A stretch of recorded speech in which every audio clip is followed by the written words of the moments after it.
CM का candidate कौन होगा राज्य में, और उन्होंने ये भी कहा साथ के साथ कि एमएलए डिसाइड करेंगे।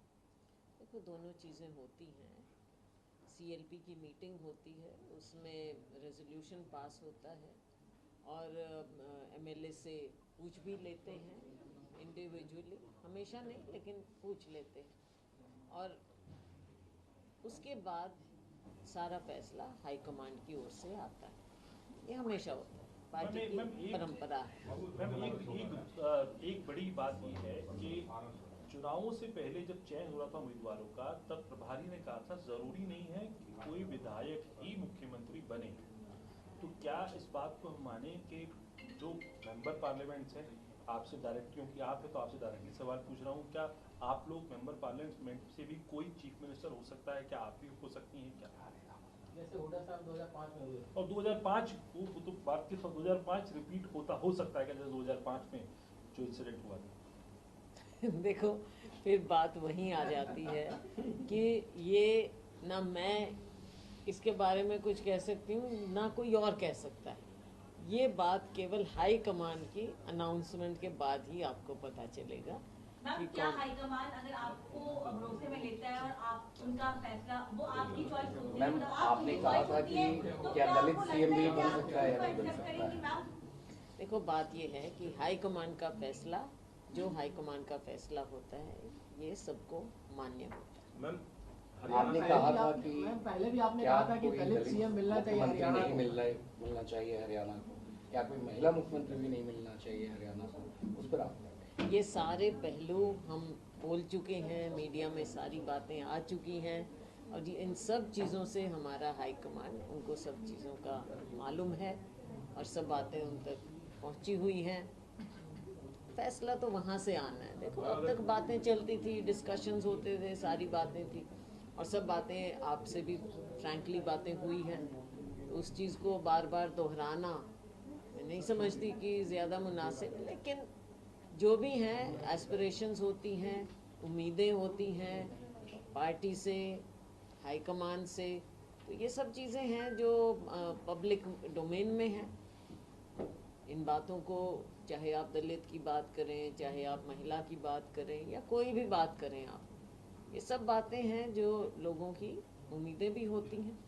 तो इसमें कोई शर्म की बात भी नहीं है, पीछे हटने की भी बात नहीं है, और बहुत ज़्यादा आगे दिखाने की भी बात नहीं, क्योंकि ये सब बातें हैं, पब्लिक डोमेन में हैं और हाईकमांड के संज्ञान में है। लेकिन सब चीज़ों का फैसला देखते हुए हाईकमांड अपने विवेक से करेगा। हम 2005 की बात आपसे दोबारा इसलिए दोहरा रहा हूँ, आपसे इसलिए पूछ रहा हूँ कि 2005 में जो फैसला लिया गया था कि हरियाणा कांग्रेस के और नेशनल कांग्रेस के हित में जो है हमने फैसला लिया, ये हाईकमान ने ग्राउंड दिया था विधायकों की राय से इतर। विधायकों ने एक रेजोल्यूशन जरूर हाईकमान के पास दे दिया था। क्या इस बार ऐसा कुछ आपको लगता है कि होना चाहिए हरियाणा के हित में?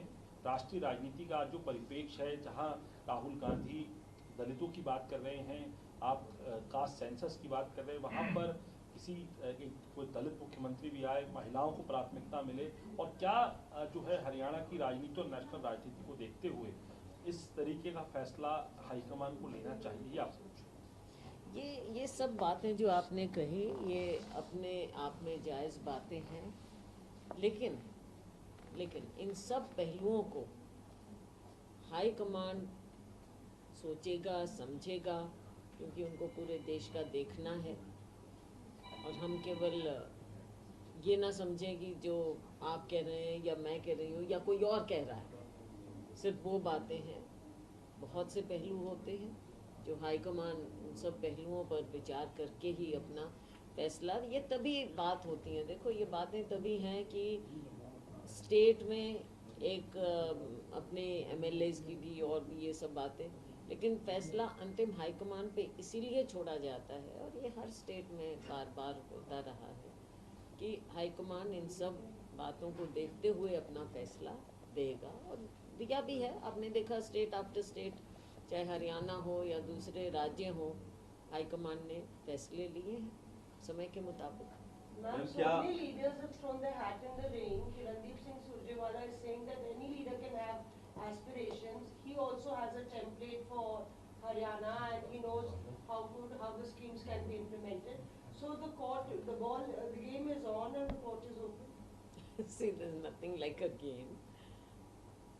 It's more for media, these kind of games and all, because this speculation will remain till the final announcement is made. But then, as I said, at the risk of repeating again and again, that all these things have to be factored in by the High Command only. Many aspects are there which may be visible, which may not be visible to all, whether it's media, whether it's political people, whether it's analysts.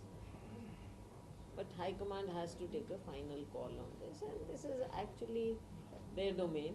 It is their authority. We are all part of this party. We are all part of whatever is happening, and High Command is aware of.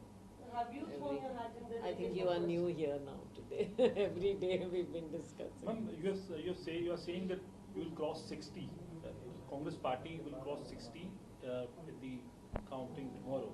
So how it has happened according to you that you are getting 60 seats?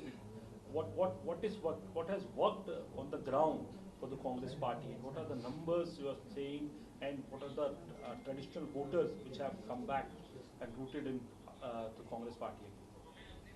See, what you have seen now, there are two aspects to it. One is, of course, the anti-incumbency of the BJP, which is there for all to see. And if you go on the ground in Haryana, you will see that. It's palpable. Because people are so highly disillusioned with the BJP rule in Haryana. They wanted to throw BJP out. You saw evidence of that in the Lok Sabha as well. There were other factors in Lok Sabha. But now, when it comes to the state, I can tell you very well that the whole environment which has been created, and this is the other major, in fact more important factor, why people should look towards Congress and why Congress should form the government. See, the whole thing changed when Rahul ji undertook his yatra from Kanyakumari to Kashmir. Changed the whole narrative in the whole country.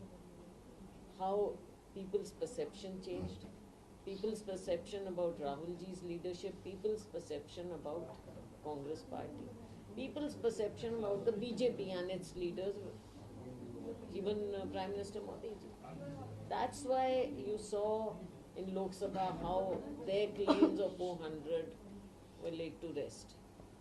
They came down drastically. And Rahul ji, when he became leader of opposition in Lok Sabha, you've seen that also.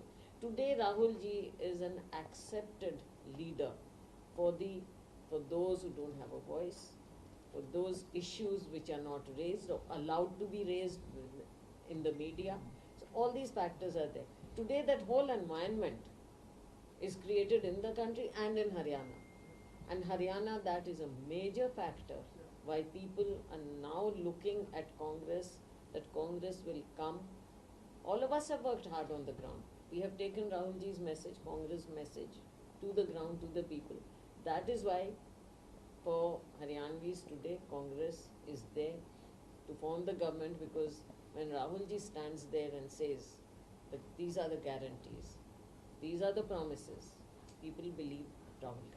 Ma'am लेकिन नायब सैनी कह रहे हैं कि हम जीतेंगे अगर कल को हम आगे कांग्रेस आएगी ईवीएम में इन्होंने धांधली कर दी, ऐसा ना कहें। देखो 2 दिन तो वो मतलब 1 दिन भी नहीं बचा, तो ये बातें कहेंगे लेकिन कल जब नतीजे आएंगे तब आपको मालूम पड़ जाएगा। मैं ओवर कॉन्फिडेंस से या वैसे नहीं कह रही हूँ, ये ग्राउंड रियलिटी है। क्या वजह मानते हैं आप? कह रहे 60 से ऊपर सीटें आ रही, क्या बीजेपी के से लोग नाराज ज्यादा थे या कांग्रेस ने ज्यादा बेहतर काम किया है? और दलित वोट क्या लगता है किस तरफ गया इस बार? देखो, ये भाजपा से लोग बेहद नाराज थे 10 साल के भाजपा के शासन से। दूसरी ओर जो राहुल जी ने यात्रा की और एक पूरे देश में एक माहौल पैदा किया, और हरियाणा में चुनाव आ गया है, माहौल पैदा हुआ है हरियाणा में भी, और हर एक वर्ग आज विश्वास कर रहा है कांग्रेस पार्टी पर, राहुल जी ने जो बातें कही हैं, गारंटीज़ की बात, हमारे जो प्रॉमिसेस हैं, जो वायदे हुए हैं, इसमें जो गरीब तबका है, जो हमारा दलित वर्ग है या दूसरे वर्ग हैं, आज वो कांग्रेस के साथ दोबारा से, क्योंकि पीछे ये सब मानते हैं कि ये वर्ग हमसे दूर हुआ था, लेकिन दोबारा विश्वास हो रहा है, हम सब ज़मीन पर काम कर रहे हैं, लोगों की उम्मीदें हैं, कांग्रेस पार्टी से उम्मीदें हैं। तो ये सब फैक्टर्स हैं जो इन वर्गों को, 36 बिरादरी को आज कांग्रेस की ओर आकृष्ट कर रहे हैं। और मुझे पूरा विश्वास है कि ये सारी चीज़ें हरियाणा के हित में भी होंगी और कांग्रेस की सरकार बनेगी, प्रचंड बहुमत से सरकार बनेगी, लोग कांग्रेस को वोट देंगे। अब तो खैर मशीनों में बंद हो गया है सब कुछ, और कल निकल आएंगे। और एग्जिट पोल भी आप लोगों के बाय एंड लार्ज इसी बात को कह रहे हैं, रेंज ऊपर नीचे हो सकती है आप लोगों की, लेकिन हमारा विश्वास है कि 60 से ऊपर ही ऊपर मैम जाएगा। रीजनल पार्टीज इनेलो जेजेपी क्या लगता है वो निर्णायक होंगी? देखो थोड़ा बहुत निर्णायक तो नहीं होती दिख रही, थोड़ा बहुत ले लेंगे, इतना ज़्यादा नहीं कि फ़र्क डालें। तो फ़र्क डालने वाली स्थिति मुझे उनकी नज़र नहीं आती है, छुटपुट कुछ उनका हो सकता है, लेकिन मेजर रोल, क्योंकि भाजपा 10 साल सत्ता में थी और अब उनके खिलाफ जो एकदम माहौल और लेने वाला कौन, वो कांग्रेस ही है जो मेजर प्लेयर आज के दिन हरियाणा चुनावों में है। ठीक है। Thank you ma'am.